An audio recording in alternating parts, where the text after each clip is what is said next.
Welcome to Matters of Decorum. I'm Scott Corum. This is what matters to me. I guess I have one more video in me for 2020. Little unusual this time. I'm working on projects with some other people right now, a couple of other projects. And in one of the ones that's really important to me, we're trying to come up with a cosmology for a shared world. Not my first rodeo there. I've done this before. And in order to be helpful for this, I have to have some clear thoughts on how I want to modify what we've got on the plate right now, and I don't. So I figured if I clarified some of my techniques and the general methods for working with creating a cosmology, it might straighten my head out. I'm not doing this at all because at least one of the people who does this project with me is probably going to be watching. Hey, Nick.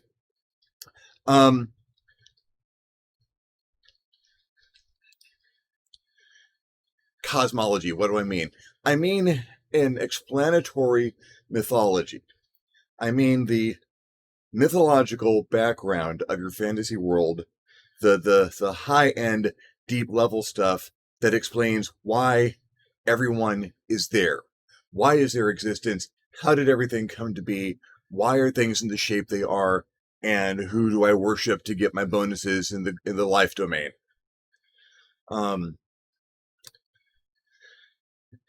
There is a distinct difference between making a fictional cosmology strictly for a novel or a setting for literature and crafting a cosmology for a role-playing game, campaign or world or setting. And that difference is when you're crafting large in your fictional, your entirely fictional literary cosmology, you can bring it down halfway and then say all is mystery. You can give people a vague idea of why that's up there and why that's over there and what names you might call to. But past that, it's whatever works. This is really good for writers who don't want to narrow everything down and define everything from the start. It means that you can build it as you go along. Whereas with a role-playing game, I'm going to use as example Dungeons and Dragons 5th edition. There's stuff in here that is reliant on the cosmology. At least two character classes, the cleric and the paladin, who need to have their stuff. They draw their powers and abilities from a source greater than themselves, and they have to know what it is. Ostensibly, they have domains of power and spell lists that come from the particular deity that they worship. So you have to be able to mesh that cosmology you're crafting to the rules as they're presented in here for interfacing with the cosmology. So I'm going to be speaking specifically about creating a cosmology for a role-playing game setting. I'm back on Death Wish. My family makes me cold brew every day. They got a special machine for it, and Andrew's in charge of that for the most part. Anna will occasionally do a blending or a grinding, but they get whole beans, and it's normally a really good blend, but a supermarket blend. Maybe some fresh beans from a roadshow at Costco or what have you, and that wakes me up and gets me going, but doesn't get me there. Doesn't get me to where all the bridges are being gaps are being bridged. Death Wish does bridge the gaps. I've had half of one of these already. 60-40 Death Wish and Valhalla Java, and it makes my brain work. A very, very powerful sugar-free energy drink will also do the same thing. I like Monster Ultra Zero. slightly different feelings of existence. And get esoteric over my caffeination. Anyway, 2 ways to do your fictional RPG setting cosmology: top down and bottom up. Of the 2 of these, top down is harder. But we're going to start with that one. When I say top down, I mean you start with the largest concept that you've got. What is the biggest part of the cosmology? What is the framework under which all existence occurs? For example, everything you know happens within a simple, if massive, crystal. It has always been, it will always be. The crystal is the stuff of which reality is composed. It is not made of the raw mineral that you are familiar with, but a gemstone of pure existence. And within this crystal, lightning, and the lightning of this crystal, the energy that flows throughout it in its patterns, forms reality. And every so often, those realities that are formed, those whirls and swirls, the nebula of possibility and existence, take shape and form into these weird little nuggets called matter. And when those get big enough, you could call them planets. And within those planets, trees, rocks, animals, life, maybe once in a rare occurrence, people.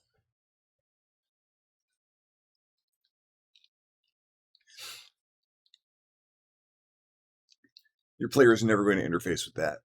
Your players are never going to cast themselves out to the void of the nebula where matter occasionally exists. It is storytelling, pure and simple. It doesn't matter at the table end. This is all upper story end.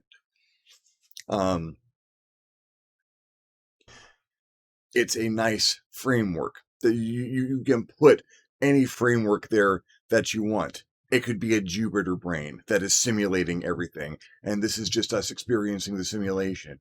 It could be that mountain over there has the gods living at the top of it, and from that they declare everything. That's actually a little bit lower down because that mountain over there is accessible. Above that, the inaccessible. Cronus, father of the gods, who gave birth to them from the thoughts in his head. You're never going to meet Cronus in the game. Now, mostly because he's dead, but in the past, in the distance. If it's over there or back there, it doesn't matter. It's your framing device. It sets the tone for your cosmology. It sets the framework. It can be used to get the storytelling going on your cosmology. But unfortunately, least important part.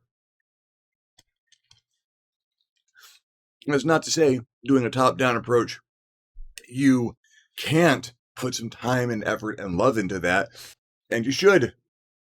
Time, effort, and love should go into every part of this.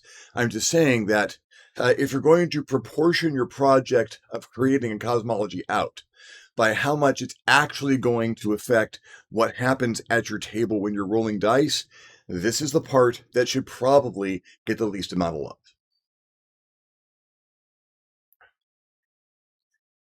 Top down, we have our crystals now on these planets, formed life, pure and simple, without interference, without confusion.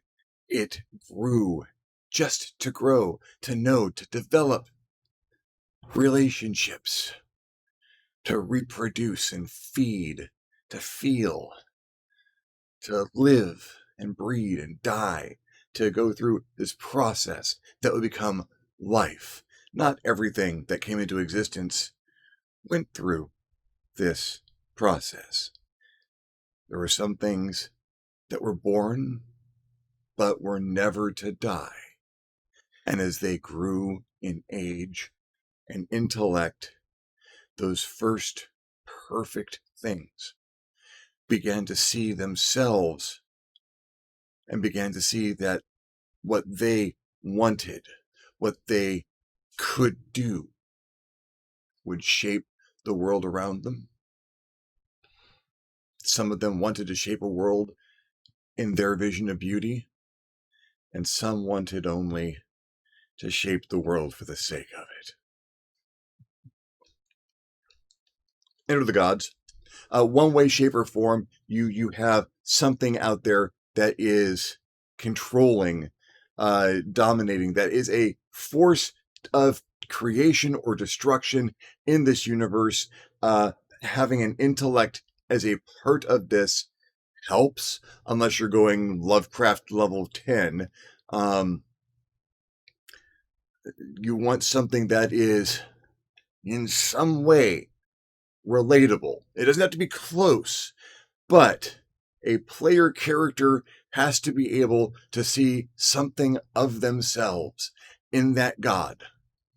Greek and Roman mythology, Judeo-Christian mythology, everything that we have, there is something of an approachable being that we recognize as something that we could have come from.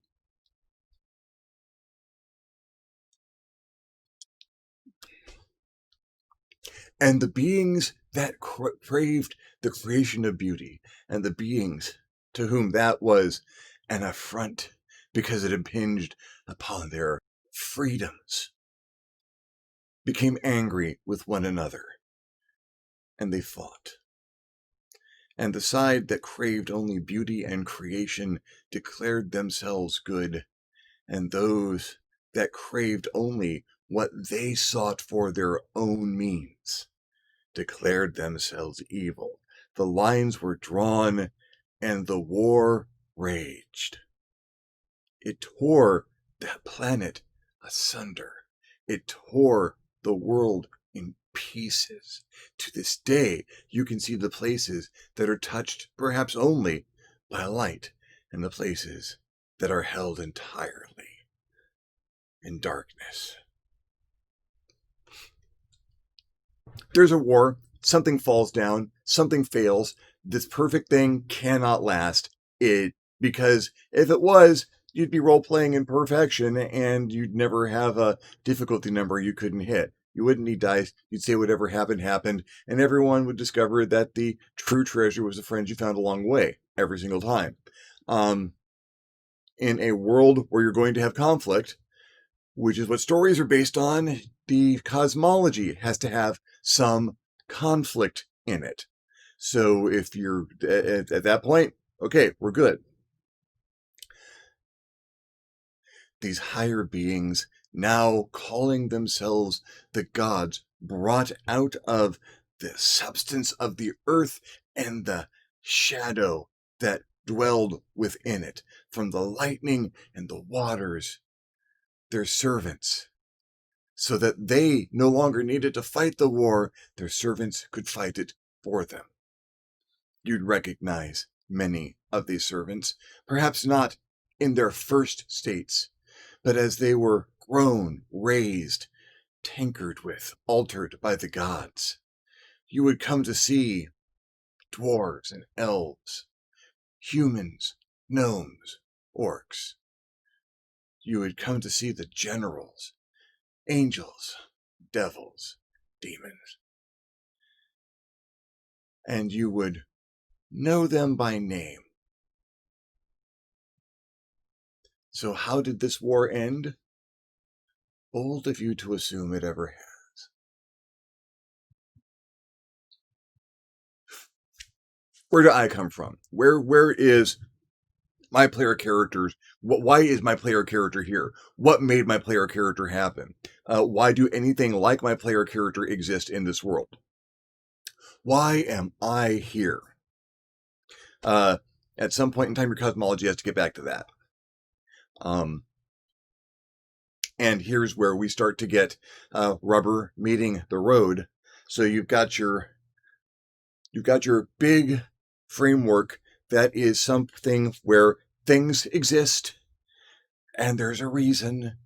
Do you understand it completely? No, because it should be esoteric. And if you can understand that completely, maybe you're just insane. And then it gets a little more relatable. And there's things that you can put your feet on and shapes that you can pick out and names you can give things. And then it's the stuff that's like you. And oh, these are things that I recognize. And over time, the gods withdrew their direct attention. They retreated in time and space to the altitudes and to the depths. Maybe they live at the top of the mountains. Maybe they live above the clouds or below the oceans, in the hot places where you can't go, in the dark places where you would never know if they're right next to you. Having seen the bloodshed and the death brought by the warfare that they created, both the gods of good and the gods of evil decided that if they hid their faces, the war would have meaning given to it by the intellects they created. Because good or evil, they looked upon what they'd made and they understood. They all did have a single common love. And that was the intellect that they had wrought in the world. The gods go away, not completely away, the gods go part way away. You can have a world where the gods are walking down the street, but again, it's like, oh my lord, Zeus, my shoelace is untied. You're going to have a hard time if your gods are ever present. A whispered voice in the back of the head, a message from an angel from time to time, but, a vision in the dreams. But,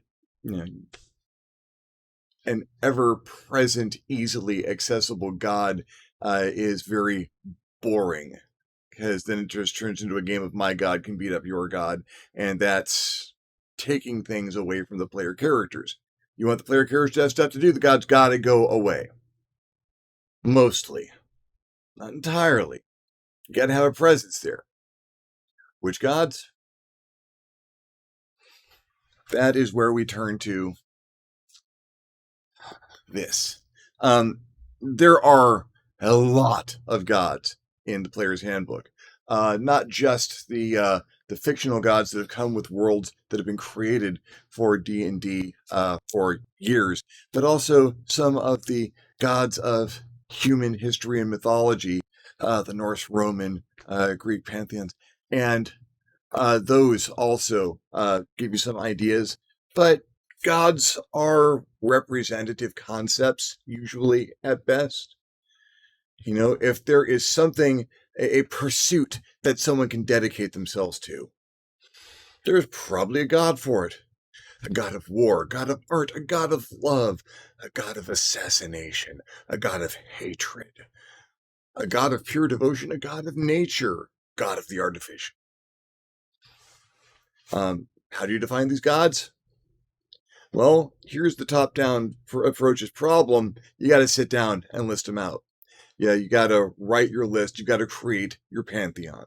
And each different god is going to have its own different aspects and its different domains and its different spell lists and its different abilities. So there, you might want to limit it down to a certain number. But the more gods you have, the more choices player characters have. And it's all about giving your player characters choices. Paladin of a nature god. That's a fascinating concept if you have a nature god in your list. Top-down creation tends to mean you list your gods, which is not a bad thing to do. It's a little bit more creative work up top. But this is where the rubber meets the road. This is where the mythology meets the table and the dice rolling. And this is where the lion's share of what you are doing is involved. And are there demigods? Of course there's demigods. Either there are people who have followed a god or their own path to the point where they've acquired so much power that they can begin the process of arising as a god on their own, perhaps with a unique concept, or the children of the gods, or the half children of the gods, because the gods do occasionally tend to get around. If Zeus put that down, you don't know where that's been. So that's top down. And on that trip from your framework to the table, you have to be mindful of what you are trying to do with your cosmology. It is framing your story. It is framing your setting. This overarching war that is occurring between the gods all the time, that can be the reason that many things are happening. It's, the kings and emperors and queens and empresses of this world may not follow the gods, but they're doing their bidding because they're engaging in war and conquering and capturing. And even in their diplomacy and negotiation, I'm sure there are gods of that. And it's why there is things happening. A world with stable politics is boring and does not give your characters much to do. So this is a world where with destabilized politics written into the storyline at the baseline.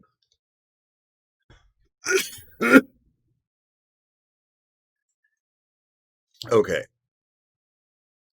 On your path from top to bottom, on your path from the top of your cosmology to the table, you have to keep remembering that as soon as your cosmology says that, there's a limited number of things that can happen at the table, you are not limiting your story, you're limiting your players. Because at the end of the day, you are giving your players the amount of options you want them to have in this setting. It's not like a player can reach out and just grab another god. Like, can I worship this god? Here's the cosmology. Here are the gods. Once you depart from the given cosmologies and the given lists, you are providing them with what they need. A player will ask the game master, what gods can my character worship? This is not, and will eventually make that decision if that is in factor for the player. Clerics, paladins, particularly devout characters, ones with backgrounds as an acolyte or what have you. But this is where the game master, where the storyteller, where the person writing this has to have answers for the people asking. Not so when you do bottom up.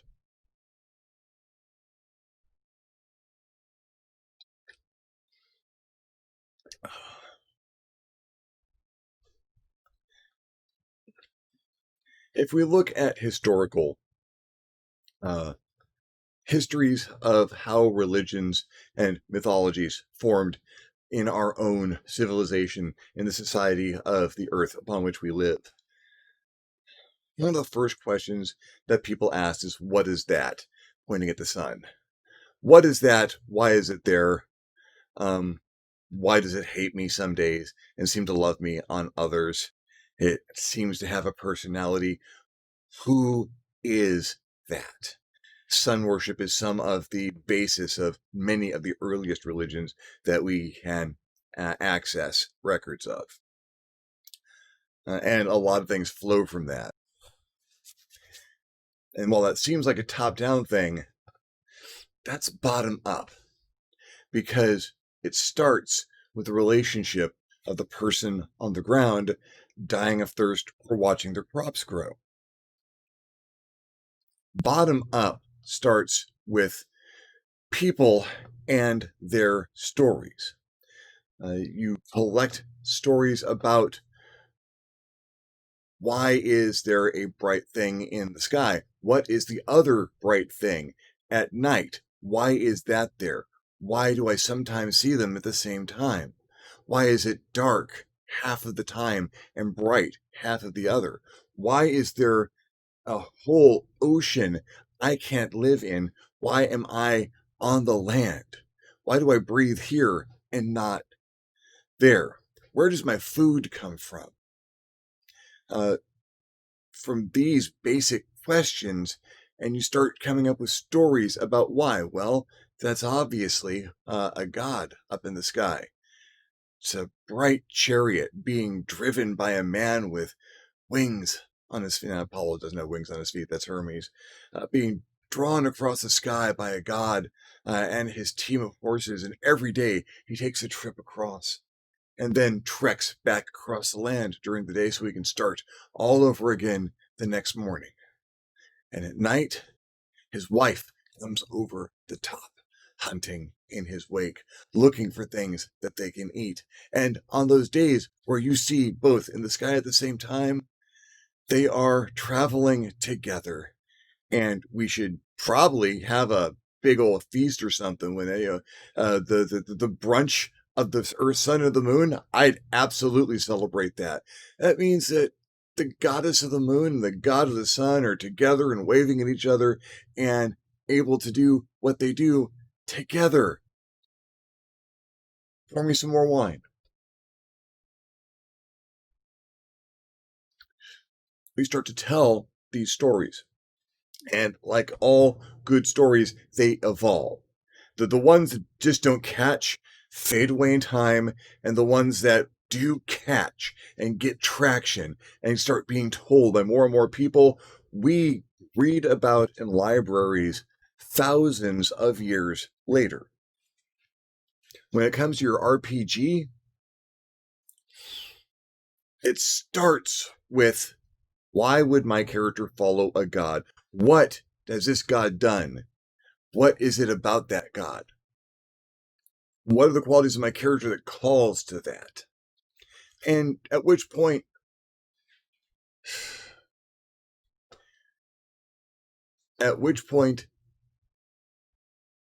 your dungeon master or the person creating the cosmology can invest the player by asking them to help create their own god. What domains would you like them to have? What do you think spells should be? But that's cheating a little bit. That is assuming you are always going to have a player to interact with, that you're always going to have that dialogue open, that you, the person with the Word document open who is typing, is going to be in direct contact with the person who is making a paladin in this world.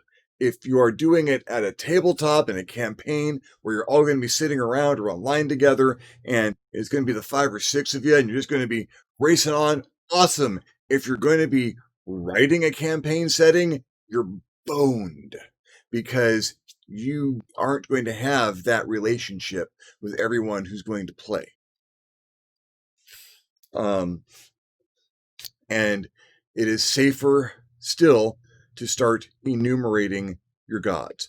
But now you start here instead of ending here. You start with thinking of the stories and who are the gods and why. I need a god to fit this role. So here's my god. What relationships does this god have to that god? What do they do? Are they friends? Are those gods ever their friends? You're creating a cast, and then the cast is involved in a screenplay of creation.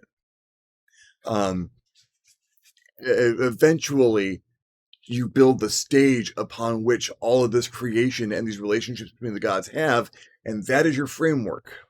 And that is the crystal existence of the universe, but you got there from the ground up. It's not impossible to do a little bit of both.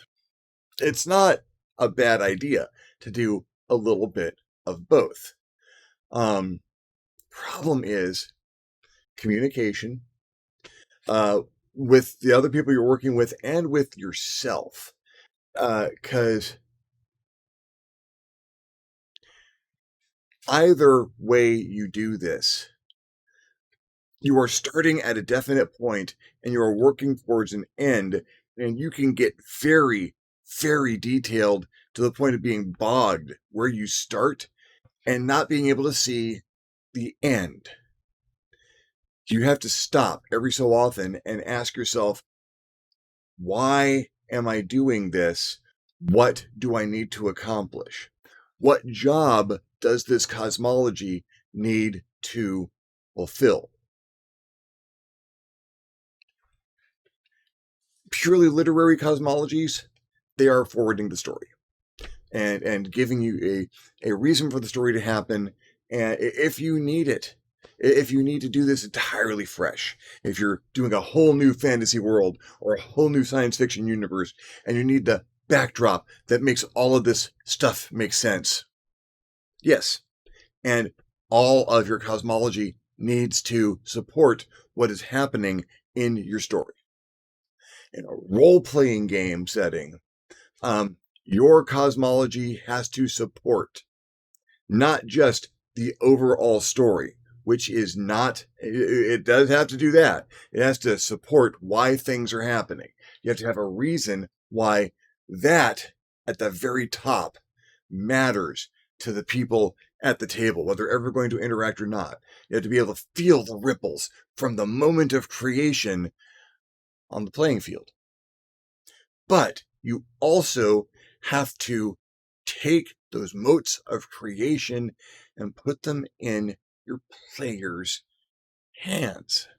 You have to give the player characters what player characters are due in a system where there are codified rules for interaction with divinity.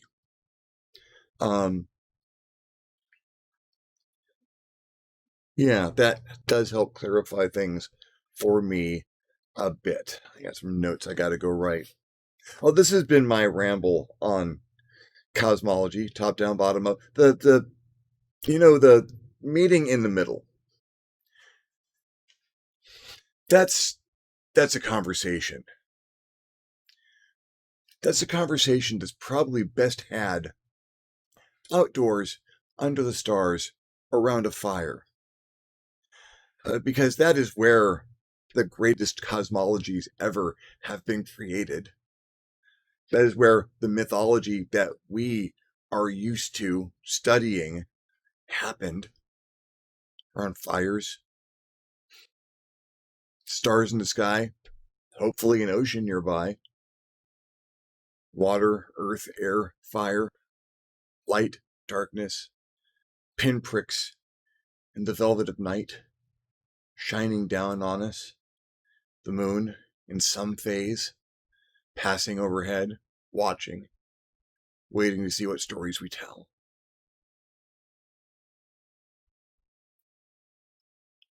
A million images in that sky waiting for us to connect the dots.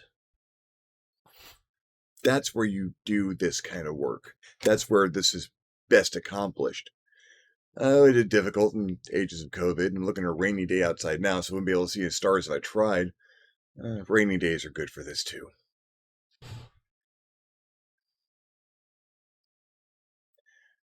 Building a framework from the top down and then building that cast of gods that you need to have and having them stretch up to fill that framework, that can work. You just have to make sure the framework is going to support that effort and that effort supports that framework.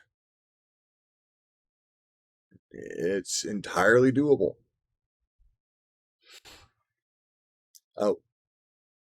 Easier, both easier and harder for a group to do than an individual. It's easier for a group to do because many minds make light work and you have so many more ideas to play with as this comes up. It's harder because now you have to mesh more ideas, more thoughts, more concepts. And what one person had as a very solid idea moving forward, but not a complete idea, maybe not all the way from the top to the bottom, but a good deal of the way. And now you're at the bottom looking up and trying to figure out how this is going to fit. It is rewarding. If you can accomplish this, you have done something not everyone has. And, if you do end up doing that, write it down. I want to see it. I will probably end up in some way, shape, or form talking about whatever we end up coming up with. But I'll let you know. Looking forward to seeing if this helped you at all. There is my ramble on cosmology and the creation of such for RPG settings. If you enjoyed the video, give me a thumbs up. If you didn't enjoy the video, give me a thumbs down. Feedback is feedback. Anything else you'd like to hear me talk about, ideas that you have on the construction of myth and cosmology for literary or RPG purposes, leave me a comment below. Things you'd like to hear me talk about, subjects you'd like to hear me cover, leave me a comment. I will love getting your comment. You'll love leaving me one. If you haven't subscribed to my channel yet, why not? My channel is awesome. Go ahead and click that subscribe button. And if you do, you might also want to hit the little notification bell next to it so you're actually alerted when my videos become available. If you'd like to help contribute to the channel in a more meaningful fashion, I invite you to hit me up my Patreon page, www.patreon.com/ScottCorum. Consider donating. Absolutely everything helps. Allows me to make better videos more often. In the meantime, thank you very much for watching. I'm Scott Corum. This is what has mattered to me, and I'll see you next time with the next Matters of DeCorum.